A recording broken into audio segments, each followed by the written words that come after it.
早上好. Good morning, everybody.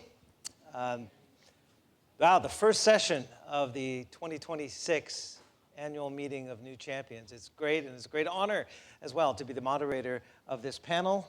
To kick things off here in Dalian, wow, it just seems like yesterday to me that 2007 was the first Summer Davos, if you want to call it that, or the AMNC that was held here in Dalian, which I participated in. In fact, I've been at every single AMNC since its inception in 2007, and it's great to be back here in Liaoning Province, where I lived 36 years ago in Shenyang, so I feel like I've come home. Thanks so much. Let's bring a lot of energy to this session. If you need coffee, it's okay. We're going to have the energy up here on stage. My name is Stephen Engel. I'm the Chief North Asia Correspondent with Bloomberg Television, based in Hong Kong now, but have spent much of the last 36 years covering China and living in Beijing and, of course, in Shenyang. Today's title of the opening panel is AI Everywhere, Not at Once. A nice reference, of course, to the Academy Award-winning film, but is it all happening at once? It seems like in the news cycle, it's all happening so fast. So we're going to be discussing a lot of things about how all companies who want to adopt AI strategies for productivity, for scalability, and the like, despite the immense costs that are associated with it, but what are going to be the immense opportunities. I'm just going to give you some numbers here. Of course, the World Economic Forum has done extensive and exhaustive research into artificial intelligence, and this panel is in conjunction with the Center for AI Excellence. Bloomberg also, of course, Bloomberg Intelligence has lots of data tied to this subject. I'll just highlight one fact here about hyperscalers and AI infrastructure build-out is on a multi-trillion-dollar spending path, no doubt. Capital outlays by some of the biggest tech spenders are set to top a combined $820 billion this year. Amazon, $200 billion, Alphabet, $190, Microsoft, $190 billion. If you add up expected share buybacks and the like, we're talking about a figure approaching upwards of $1 trillion this year alone. Again, the question goes back to, if this is coming, this is here, this is adaptable by your companies, how scalable and how quickly can that happen? Let me introduce our distinguished panelists here. I will start from the far left, Rolly Agrawal, Chief Strategy Officer of NTT Data. Thanks so much, Rolly. We also have Feng Junlan, Chief Scientist at China Mobile. Shui Lan, I switched it here, sorry, excuse me. Shui Lan, Professor and Dean of Schwarzman College at Tsinghua University. Thanks so much. And also Jonas Priesing, Chair and CEO of Manpower Group. Okay. You just heard some of those numbers. It's sort of a daunting subject. When we had that DeepSeek moment last year, I remember the day we were on the Bloomberg set, we were talking about how China was bringing out its large language models to compete and to be almost on par with what's happening in the United States. They might even be already on par right now. What is the one thing, and I'll start at the far left, what is the one thing we need to be discussing right now, and what are we going to be talking about? How are we going to be looking back at this panel 5 years from now? Yeah. So I'm not sure if it is one thing, but there are a few things that I think we need to talk about. One is the artificial intelligence, or rather the intelligence, the models, et cetera, about how do we continue to evolve them? How do we continue to not just evolve them in one place, but then also take them geographically across and make them work across? But that is only one part. There are two other big pieces that we should continue to talk about. The first one is the infrastructure on which it is running. And today, the biggest constraint in AI is ironically not intelligence. It is the infrastructure. It's like you have made a Formula One car, and now you're trying to go and drive it on the road, but you realize that your road is from 1880s. How do you drive that? So you need to evolve your infrastructure in a way that it can support the AI. And all the more important is also the sovereign and privacy aspect of AI. So you have taken your car out on the road, and suddenly you are driving still on 1880s road, but you hit the sovereign border. Now, the rules are very different on the other side. They might be driving on the right-hand side instead of the left-hand side of the road. No one told you you need a passport to cross it, et cetera, et cetera. So you need to design the whole privacy and sovereignty angle as well in the infrastructure from the beginning. So that's the second part, I would say. And then the third part, I would say, is the governance. So one of the big enabler of the scaling of AI is going to be the governance, the trust in the AI, whether it is in the form of the right guardrails or the right access rights, accountability, who carries the accountability if an agent makes a decision which is not the right one. So you really need very strong governance and internationally coordinated governance at least to be able to scale the AI. I mean, one of the things I usually tell people is innovation creates potential, execution creates the impact, but then governance is what gets that impact to scale. Shuilan, let me just, again, I don't mean to skip you, but I'm going to skip over to the other operator as well, China Mobile, and then I'm going to get your perspective as well, and then come to some of the human element with you. Again, Shuilan, or Feng Junlan, I'm sorry. The same question to you, as far as the opportunities at hand right now, despite the costs, versus how we're going to be looking back at this in 5 years' time. I think at this moment, because I have been working, I'm a technologist. I've been working on AI by now is almost 30 years. As you said, we're all kind of shocked by the stunting number, how much we have been invested in the foundation layer, the infrastructure layer, the foundation model layer. I think for this moment, we have to make sure we drive AI towards the right direction, being safe, being trustworthy, being to AI which can protect our humanity. And so we have to open up to more enterprises and researchers and other areas of people coming into AI so we can all together define what kind of AI we truly want. It's not like the future is here. It's like we together we define what kind of future we want to be. I think that's one side. The other side, for the business side, how you can join part of the AI, not only left to, I think around the world, the total number of people who truly knows how to build a foundation model, which where intelligence from, is very small. I guess cannot be over 10K at this moment. I think the other part is how to really deploy AI in larger scale. In that case, in that process, I think more people will come in and join the whole process.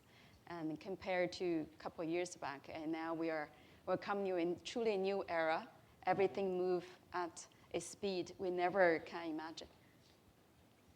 Is that the biggest challenge? The fact that it is at light speed, if you will, and just keeping up as an operator and as an adopter and as one who is putting out the capital outlays to justify this. Is that one of the biggest challenges, the fact that it is happening so fast? It is a big challenge. I cannot say it's the biggest challenge. I think for operators like China Mobile, NTT, and others who invest on the, for example, data center, and you have to revolutionize the network to match the feature of AI services, which will be very different from human service. Before we built a network, we built data centers pretty much serving our people's needs. Now you're serving AI's needs, the agent's needs. Will be quite a big challenge because no one knows what exactly that should be. And also even the chips, and you invest a lot in building the data center, but the chipset itself accelerates a lot. So once you build a big data center with the current version of AI chip, and probably half a year later, have truly new generation model, a truly new generation of AI chips, your old investments can be silently sit there. So I think that's part of the challenge. But I don't think that's the biggest challenge. The biggest challenge is we need really more people, more enterprises to truly come in and know where we're going. And I think diversity is the key here. Define what kind of AI we need. Jonas, I'll come to you. Then we're going to come down to you, Shay, in just a minute. Jonas, obviously much has been made about the cost to employment and to jobs. Yeah. You've been looking at this quite intensively. And what is going to be the ultimate price that is going to have to be paid by the workforce? Well, that's very hard to predict. And anyone who says that they can predict is more than likely going to be very wrong. But I think what's missing, to come back to your original question, what's missing in our discussions today is the realization that the speed of technology adaptation and implementation largely depends on humans, workers, and their perceived benefits and clarity of why the technology will benefit them. And so we are mesmerized by the speed of the technological innovation, and we're extrapolating that to predict how quickly and how severely it will impact labor markets, employees. But we know that the future of work really depends on the workers of the future. And I think we're now seeing this gap, and to our surprise, we're seeing that technology is moving quickly, and then we are talking about, and yet we cannot see any impact at scale. And I think this is the forgotten conversation. You know, technology is moving at speed that we've rarely experienced before. In relative terms, however, mankind has seen these kinds of technological evolutions many, many times during the course of humanity. And ultimately, what humans do with the technology is a much greater predictor to what will eventually happen, as opposed to what the technology itself can do.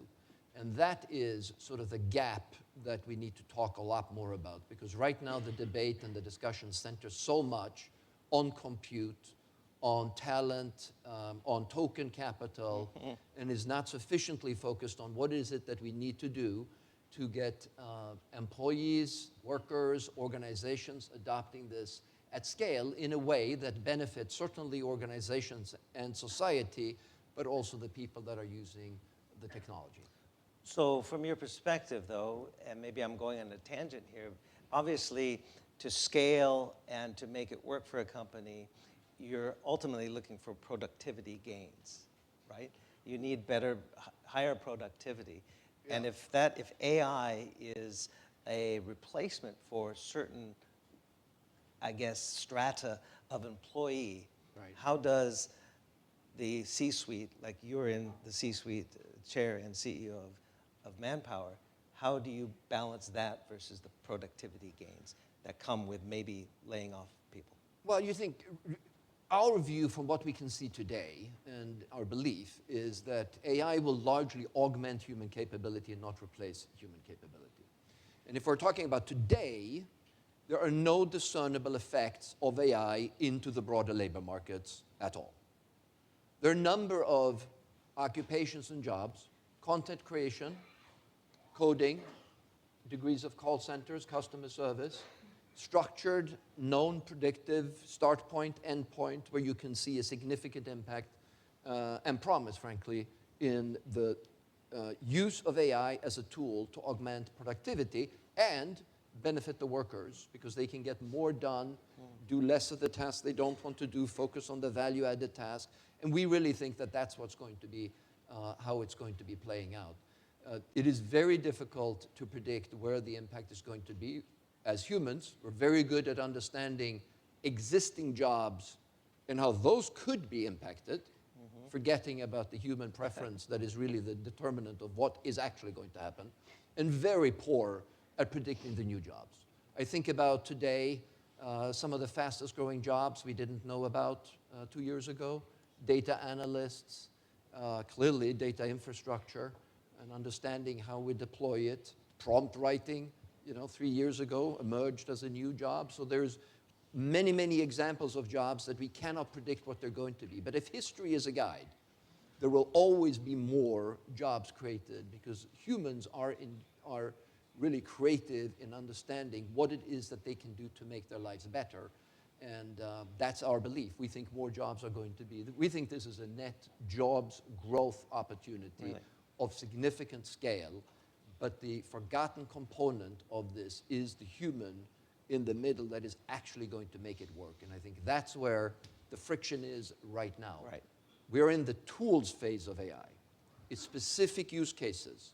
It's coding. It's content generation. It's writing Word documents faster, analyzing content faster, but it's not a transformational phase at this point. That's where we'll need to get to see the kinds of impact that we're seeing, both on jobs creation as well as on the impacted jobs beyond the specific use cases that we see today. Yeah, so it's not all at once, right? It doesn't happen definitely all not at once. all And that's at why I once. kind of framed the first question about what are we going to see 5 years from now? Because, again, we at Bloomberg and everyone in the news media, we like to spin stories forward. Sure. Because, again, it seems like it's happening so fast.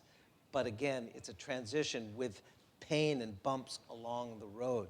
Yeah. Shui-Lan, I want to bring you in here from your perch at Schwarzman College. What do you see the biggest barriers to this scalability that we were talking about and this transition of an entire global economy that is highly fractured global economy right now? Yeah, before I get to that issue, let me first say that I think since you started this session by bringing up the DeepSeek moment, I think that probably has really, I think, skewed the narrative, okay, the global narrative on AI. I think there should be really 3 stories on AI. And the first one, of course, is indeed related to DeepSeek moment, the frontier model, that competition. And that has been, the global focus on that, many stories and so on. So I think that's sort of really, moving so fast, and we see daily on new models and what are the challenges and so on. But I think if you, in contrast, one can say how slow the adoption of AI. If you look at the capabilities of the frontier models, how fast that's been moving, why, companies, why, the universities, why many other, hospitals have not adopted those frontier models faster. Why? Yeah, so I'll get to that. so I think that's a story that people have missed. In contrast, we should really question ourselves why we have not seen much wider, quicker, diffusion of the technology. And the third is, I think that, again, I think people are beginning to pay attention to is the kind of, risk side. What are the potential risks this, fast movement of the frontier models might bring. I think now let me get to the, why I'm not seeing the quick adoption. If you think about other technologies, like think about an automobile, when it's first created, do we see a wide application of the automobile? You don't. You don't have the road, right? So you first begin to build roads. But once you have roads and people can travel longer, further away, then they feel that their fuel is not enough. So they need gas station. And you build gas station. And then, of course, you have people who are reckless, driving and, killing people and so on. That's not a good idea, right? So you need driver's license. Regulatory framework. Regulatory framework, exactly. So basically, when you really want to have the technology to be able to diffuse to the society, you need both the infrastructure, hard infrastructure, data center, energy and so on. You need those kind of a hardware infrastructure.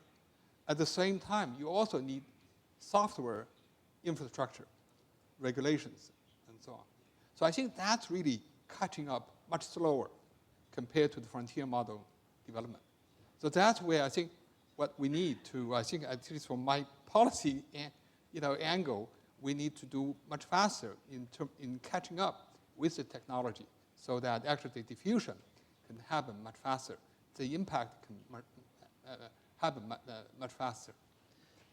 So I know in our pre-discussion when Raleigh, you were talking about some of these barriers as well, is as you consult and advise to multinational companies.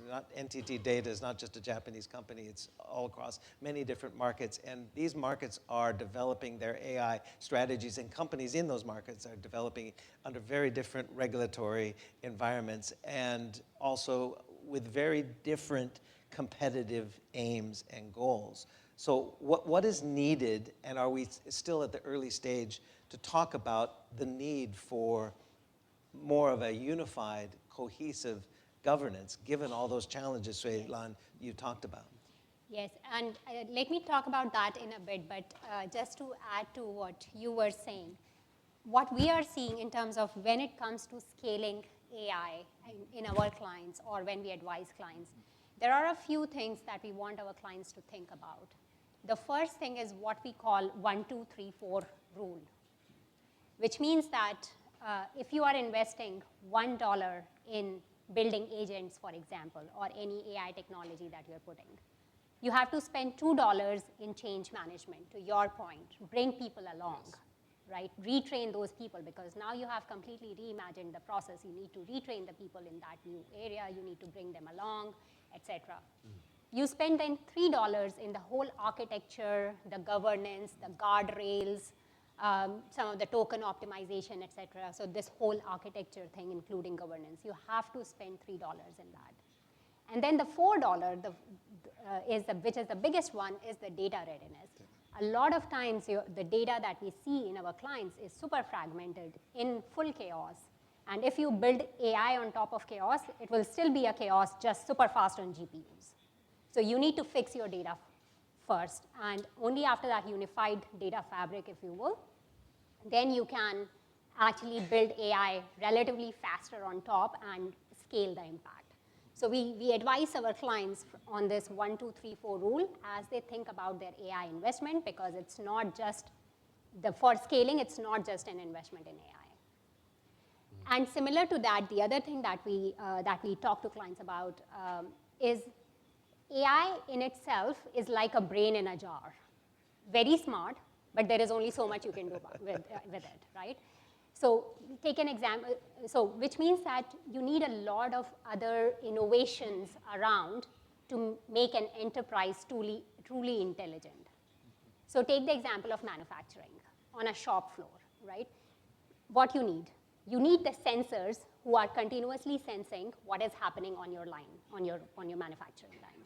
Then you need a very low latency, high bandwidth network to pass the data that the sensors have sensed into either edge or cloud compute.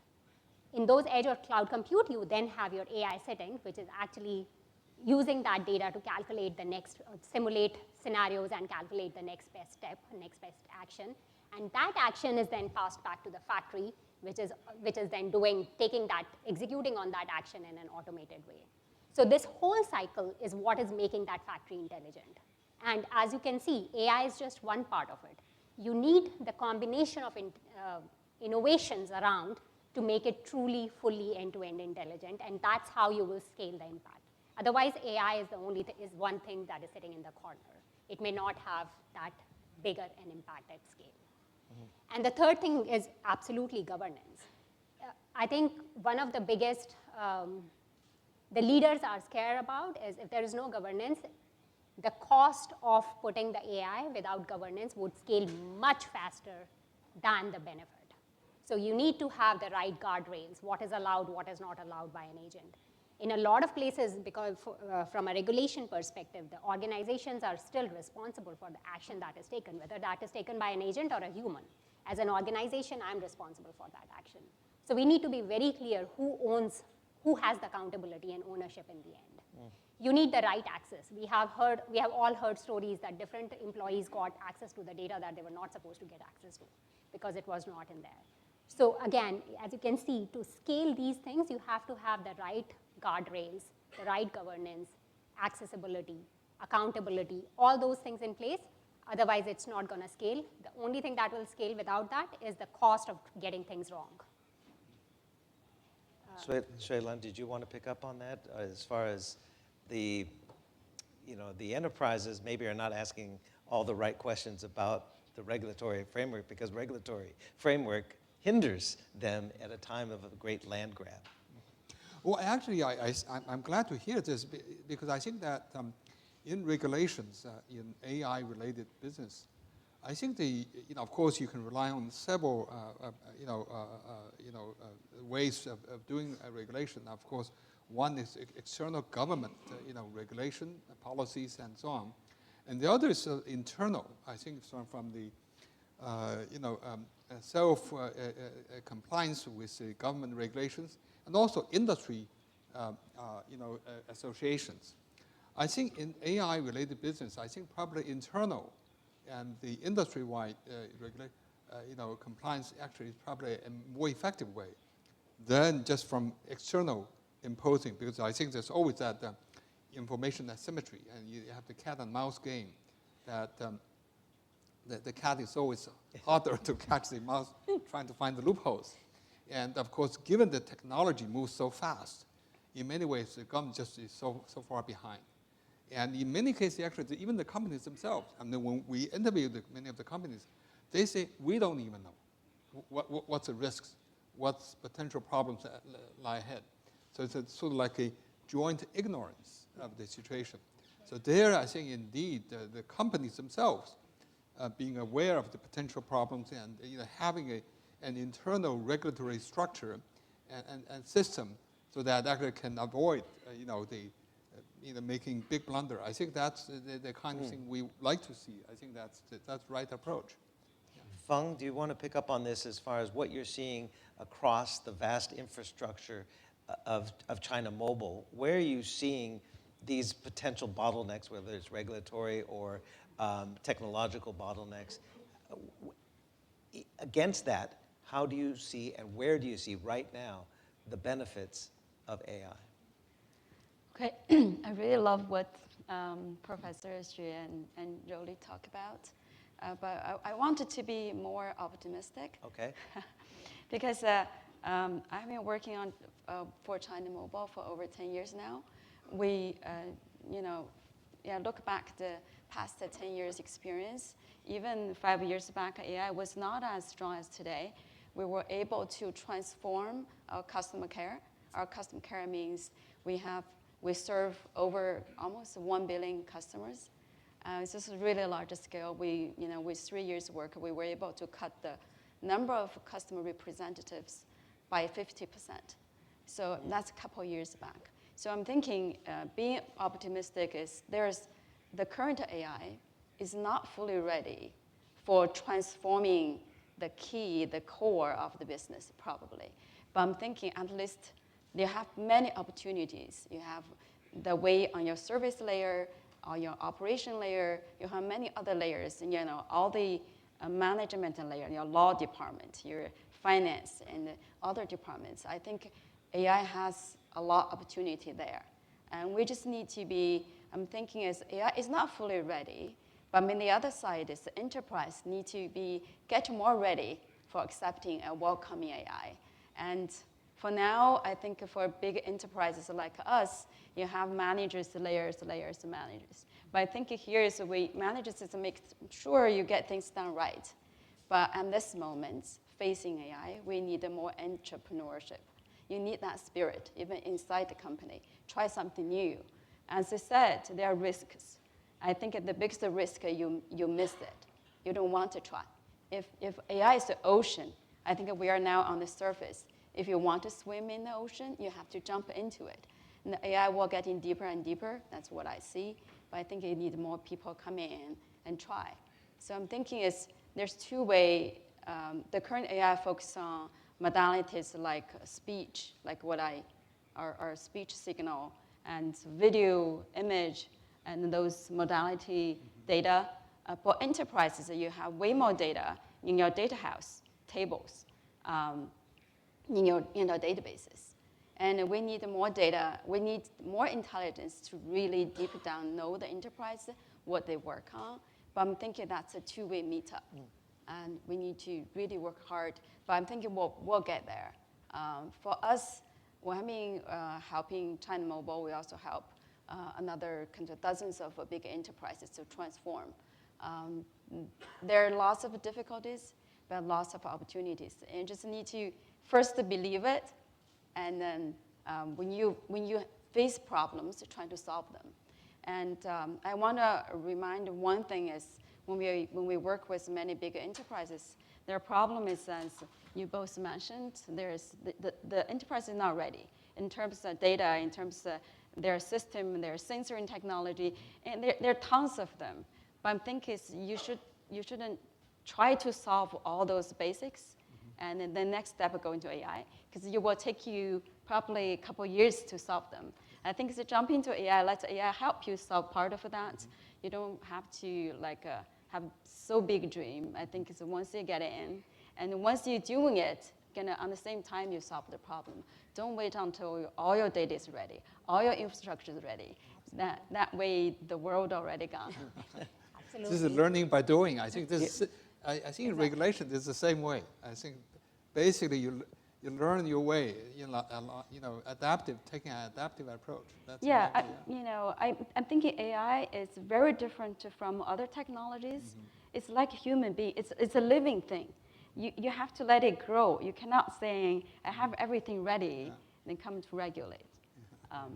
That's my point. Jonas, I've seen you nodding your head here, taking notes. What's sinking into you, what we just heard? I really like the 1, 2, 3, 4 framework. I love the conversation. I would say, from our perspective, working with hundreds of thousands of employers, we don't see the regulatory framework issue being a brake on the speed of adoption at scale of AI. So I think it's much more, what we are seeing is, what you would normally see in a transformational phase, the companies that have a clarity around what AI will do to accelerate their strategy and deliver benefits to the organization, and is able to convey that to employees and explain how this will benefit them. We forget that innovation moves at speed of technology. Adaptation and implementation at scale moves at the speed of clarity and trust of the workforce and of the organization. And that's where we're finding most of the discussions today. You see very few companies that will talk about the tremendous P&L impact they've seen by adopting AI. Not even the companies that are in the tech industry and are deploying frontier models. Why? Human capital has a cost, and so does token capital. In the latest round of discoveries, you can now read in the papers about the realization that it's actually quite expensive to run frontier models. And you have to be very clear what it is that you want AI to achieve for you in terms of the outcomes. Right. And you then have to understand, does that truly, leverage the offset against the human capital? Right. So we're very early in this great, what I think is going to be a great opportunity, not only for organizations to rethink how they develop new value creation models, but also for individuals and workers to really benefit and augment their capability with this indefinite extension of the mind. But the transformation that's going to happen in the organizations, and I think your 1, 2, 3, 4 framework clearly explains this is not something that will happen overnight. Right. If you're going to change manage, you're going to have frameworks, you will have to have data infrastructure that works with it, you have to have a clarity around your strategy. All of these are things that will take organizations a while to figure out, and that's why we believe we're seeing this gap between how quickly and surprisingly quickly the technology is evolving and how surprisingly slowly it is having a P&L impact despite 97% of all organizations deploying AI into their organization. I think a lot of these organizations are still saying, hey, we're really excited about the opportunity. We think it's going to be tremendous for us. But their CFOs are all saying, well, right. And in actual fact, we don't really see the impact yet. Well, I'm curious then about, decision paralysis. And do you see it different from a small to medium-sized enterprise versus a large corporation, which has the capital to spend, but maybe is afraid to make certain changes because of workforce and because of their, core competencies?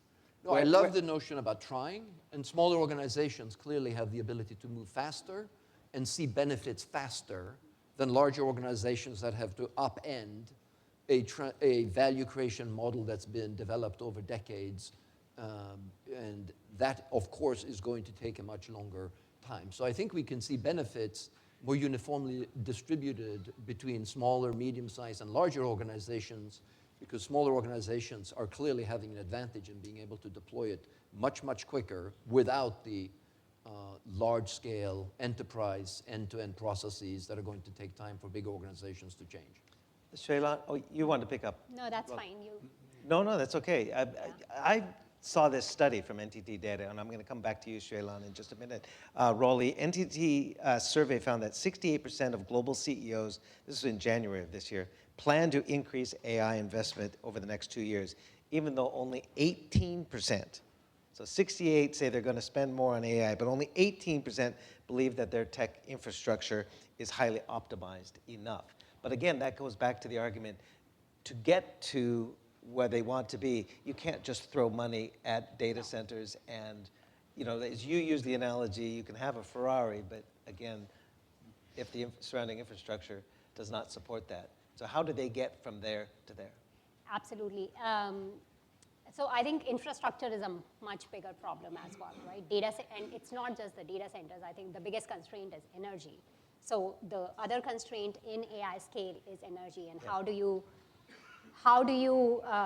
AI is so energy intensive, and if we are not careful, AI can cost us the earth, literally. So we have to absolutely think about the whole infrastructure from the data center perspective, the energy that goes to it. We don't destroy the earth in the process of doing that. Not only that, but then also the network, right? So because for your AI, for any, let's say, autonomous driving, you need such a low latency network, because if the car sees someone, it has to put the brake instantly. So you have to evolve all your network capabilities as well, whether using photonics, like in NTT, we have this initiative of all photonics network. So that is also a big infrastructure undertaking. So absolutely, there is a lot that has to happen in infrastructure. But from a P&L impact perspective that we were talking about, and I think, Johannes, I completely agree, the organizations have to figure out what are the 1 or 2 or 3 domains that are really needle moving in their industry. Not the 400 use cases that they have to do, but 1 or 3 or 4, 1 or 2 or maybe maximum 3 domains. So I'm talking about things like in insurance. The 2 biggest domains that matter are claims and underwriting. In banking, it's your fraud detection that includes KYC, et cetera, transaction processing, and lending. Those are the 3 biggest ones. If you go to manufacturing, it's supply chain, factory operations, and product engineering. So pick those 2 or 3 domains that are really needle moving for your organization and go all in that. With, of course, the right governance and the right governance, framing, guardrail, et cetera. And one of the things, when you were saying that, Stephen, it came to my mind when you said, oh, the technologist, they think that, oh, I'm getting slowed down by governance. What do I do? So to that, I answer, again, going back to my car analogy, in the cars, the brakes were not put to slow down the car. The brakes were put so you can drive super fast without the fear of crashing. And that's how I see governance. Once you have the right guardrails in place, you understand what you can do and what you cannot do, you understand how your security, et cetera, is working, then you can build AI super fast on that. Otherwise, everyone is doing something, but they are doing it with a lot of hesitation. People are adopting it with a lot of hesitation, and all your leaders are completely scared what can go wrong where. So in NTT Data, for example, we have built a platform which has the right guardrails. It also optimizes for tokens, et cetera, in the back, because it figures out, okay, which model is the best for this query based on the cost, the accuracy that is needed, and the latency that is needed. So it optimized for cost, but it has put the right security measures, the right access measures, the right guardrails. And now people on top of that platform are building very quickly. Because not everyone has to then worry about putting the right security measures, if you will. In the next 5 minutes, we're going to open up the floor to questions. So keep your question hat on. We'll be handing the microphone around. But Shailan, I wanted to ask you again, quickly get this subject in, because I've been covering it a little bit in detail about agentic AI, and we've been talking about tokenization. You talk about power costs to AI.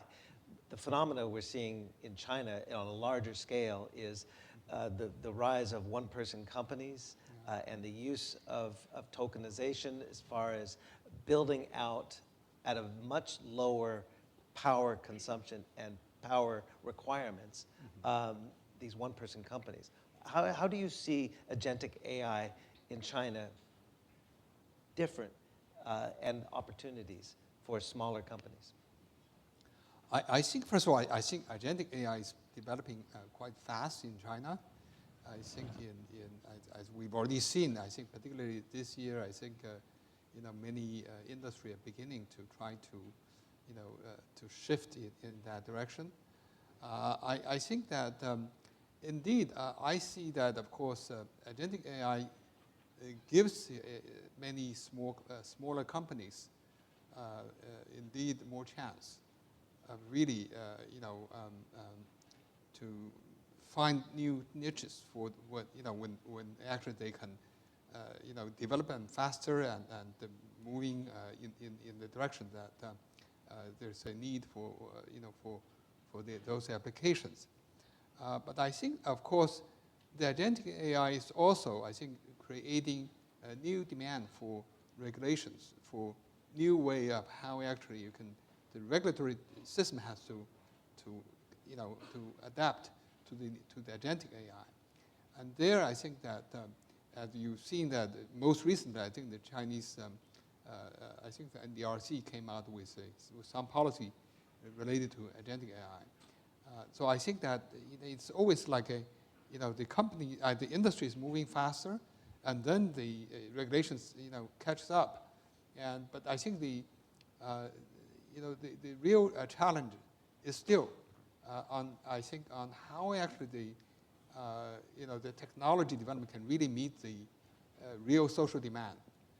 I remember that in Boao Forum, I think earlier this year, I think when people talk about agentic AI and so on, the greatest, I think, demand, I think, from the audience and so on, people are saying, 一老一小, one older and one younger. So they want, agentic AI or robot, intelligent robot can take care of young kids or older, people. If you don't have that, I think people say, it's okay, but that's what where really social demands are. And so then people ask, how long does it take to find intelligent robots that can do that? I think people are, estimation is 3 to 5 years. So we'll have to see. Now, Feng, you talked about semiconductors as well in part of your answer. How much of a hindrance is it that the most advanced accelerators are not necessarily here, but they're definitely catching up? I know Huawei has been working on their own logic stacking type of chip to basically accelerate. Supernode. Exactly. So in a large infrastructure intensive organization, sprawling like China Mobile, how important is it to build that kind of chip technology, or is it more important to innovate and be less reliant on some of the more expensive imports from overseas which are not available? Tough question. Yeah. So I'm thinking for now, no one, the whole world, even the big companies in US, no one wants to rely on just one provider, because you put yourself at risk. Yeah. And we are trying, and I think that layer is key, the chips layer, the infrastructure layer. So in the end, I believe the incremental cost of AI needs to tend to be zero. Needs to be as low as the price needs to be as low as we use 5G and 4G. And then come down to the question is how we build infrastructure, how we manage our energy to make sure we really can build that layer, which each of us all fairly evenly, we can enjoy the AI services, we enjoy the AI.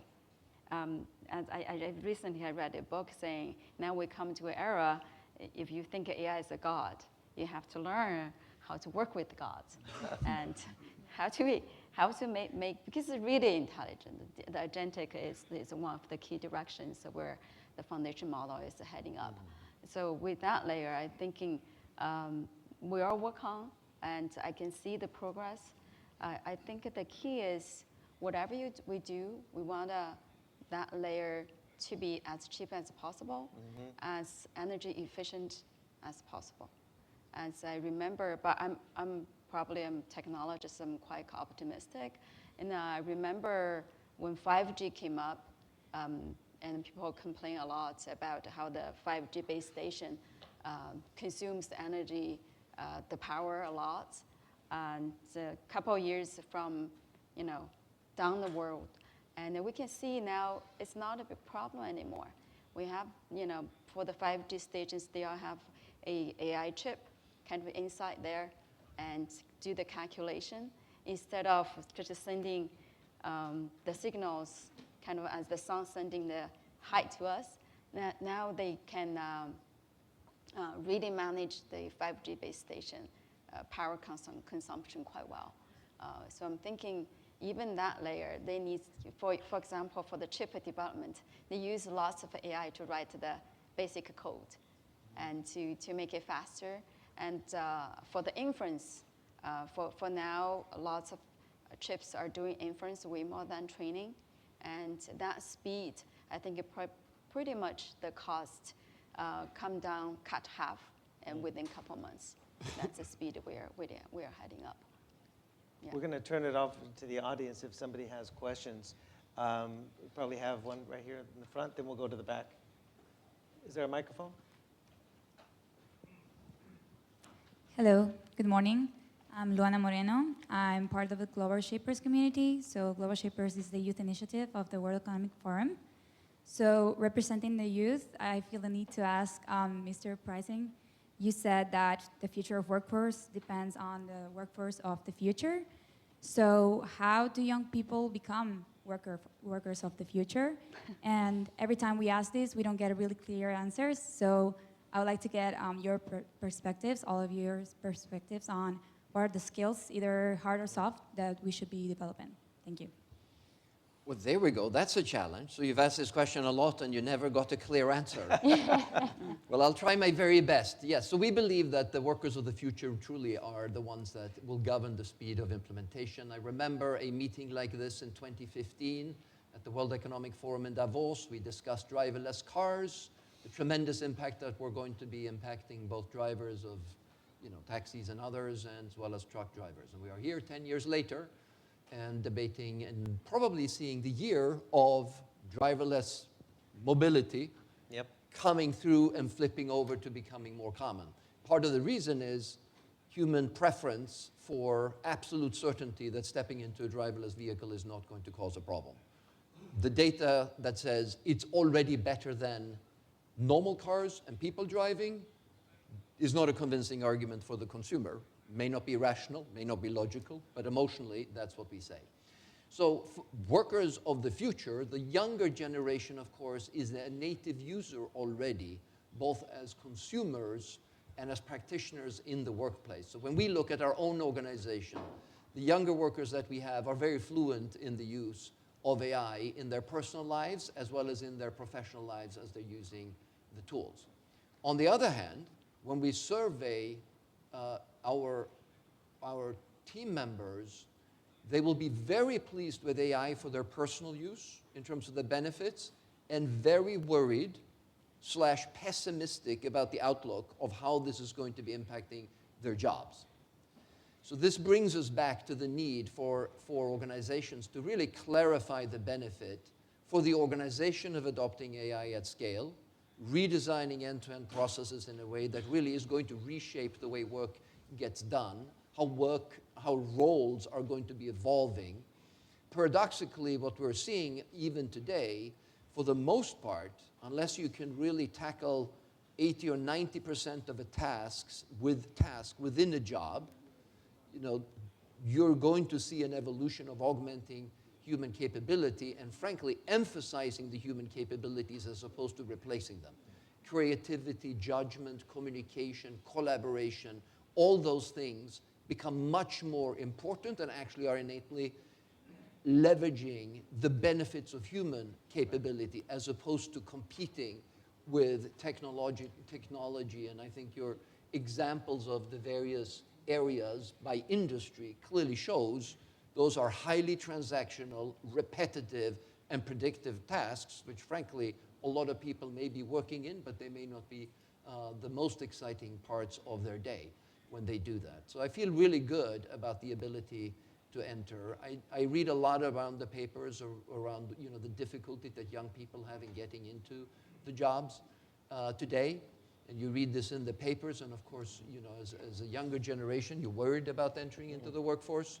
From our perspective, as we look at the overall labor dynamics along with the economic trends, we think this is more cyclical, so moving with an economic trend as opposed to a structural trend of younger people having difficulty entering into the workforce due to the impact of AI. So we don't see that happening at this point, and I think organizations are going to be very keen to get workers to adopt AI and be able to augment their capabilities. I'm going to give you the potential of having 4 answers. Does anybody else want to weigh in on may that? I? Yeah, I think you all do, because the bankers I've talked to, the senior bankers, they say they're going to start hiring more AI engineers than investment bankers even. So, I really love the question. Just one sentence. I think for the younger generation, I find what you truly love, what you truly passionately love.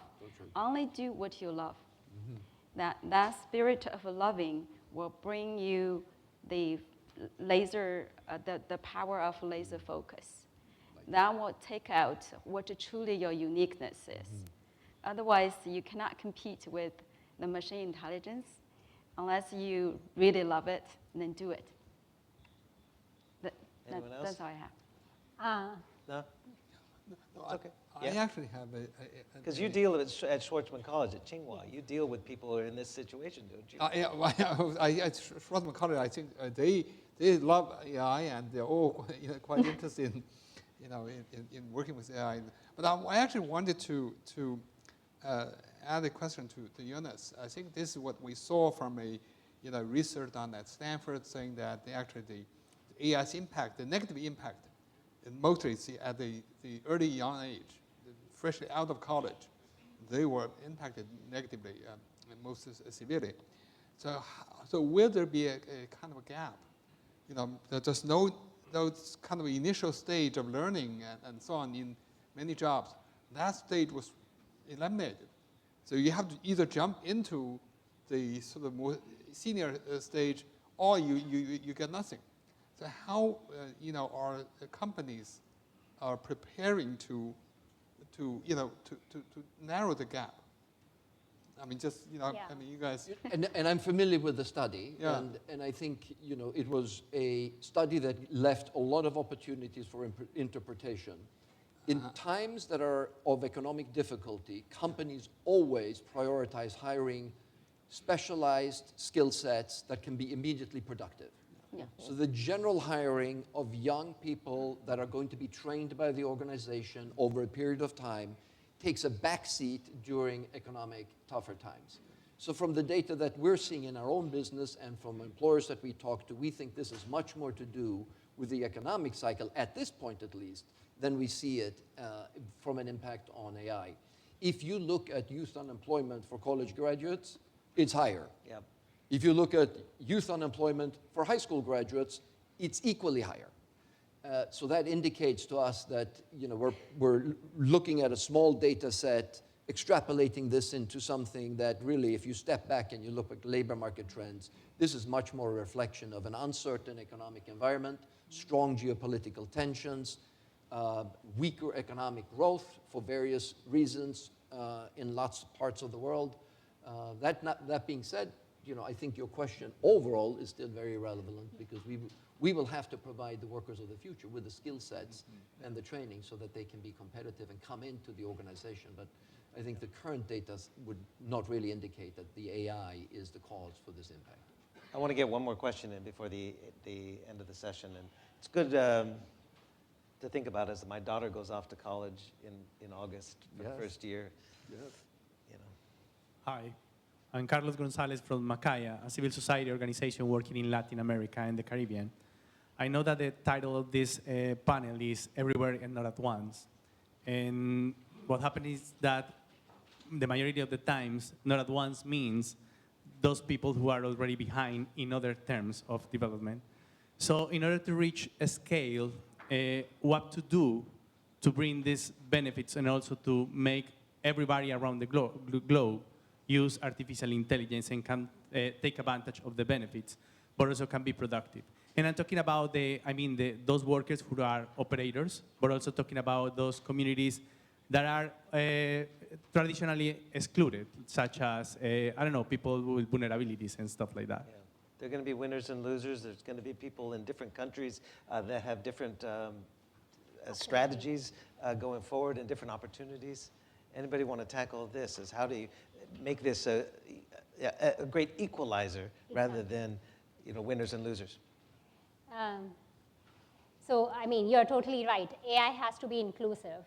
And hence, when we are designing AI, it's not just a few Western and a couple Eastern countries coming together and making it. We need a much better inclusion from around the world when we are building AI. We read about these biases in AI every day, but those biases, AI is not biased. It's the data that we have fed into AI is biased. The equality, I think, is one of the other big challenge with AI. Right now, if you see the benefits of AI, they are disproportionately going into few pockets. But if we do it right, there is a lot of benefit of AI that can go to those communities which are today disadvantaged or underserved. And the two big areas I see where AI can have huge impact on those communities are education and healthcare. So what you need for education in the far remote communities is a teacher in the class today. And that is one of the biggest constraint because of which the education and the outcomes from the education are not to the best level. AI can actually solve for that, giving the personalized education to the kids from remote or from there. The second is healthcare. In all these underserved communities, the healthcare, especially of women and kids, is a big problem, which AI can, again, benefit. AI can impact that and create those more equal health outcomes. But this is not going to happen on its own. I think a lot of entities, if you will, have to come together, from technologists to service providers, to governments, to consumers, to local communities themselves. They have to all come together to solve some of these challenges for the underserved communities. But I think AI has huge potential to lift them up, especially in those two areas, education and health. And we have seen that any communities that have come out of, if you will, poverty, the two biggest drivers were education and healthcare. Shuilan, do you have final thoughts? Yeah, I think actually maybe I think we need to separate two things. One is into the AI frontier model. That indeed, you need certain kind of capability that may not be totally available in many other countries. But in terms of application, of course, there are so many open source models. There are many applications. Actually, any country can have internet access, and you can use it. And I served on the AI for Good in IT AI for Good panel for submissions from around the world. We see really fantastic applications in Africa, in Latin America, in many different regions, and they find very amazing applications. So I think the basic thing is that as long as you have the capability of using internet, have the basic STEM capabilities, then you will find wonderful applications. So I think that's where I think you should really try to push for. 1 minute, 30 seconds left. Anybody have final thoughts? Well, I think the indefinite extension of our cognitive abilities, we can predict in some ways, but then we have the other aspects, and I love the example of healthcare and education. We think education could be a tremendous equalizer across the world in terms of the technology. From an operational perspective, we see the benefit for technicians who can access problem-solving technologies on site in front of the customer and solve the issue without having to phone or contact supervisors who carry all of the experience over 30 or 40 years of doing the same job immediately translate in the benefits of workers and operators that you traditionally wouldn't think would be the early beneficiaries of advanced technologies like this. So I think we can expect both symmetric and asymmetric benefits, and we are very optimistic on how the technology ultimately can benefit a lot of employees and workers and societies across the world in unexpected ways. Do you have any final thoughts? Just one sentence. I think the problem you mentioned is happening now. I think the only way to solve it, no matter what you do, no matter where you are, try and find opportunities to be part of AI creation, because AI has many layers. Beyond the foundation model, there are many layers.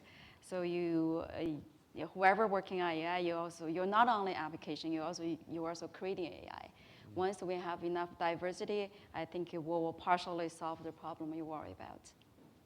Ladies and gentlemen, thanks so much as we kick off the first panel here in Dalian. Thanks so much, and please give a round of applause to our wonderful panelists. Thank you very much.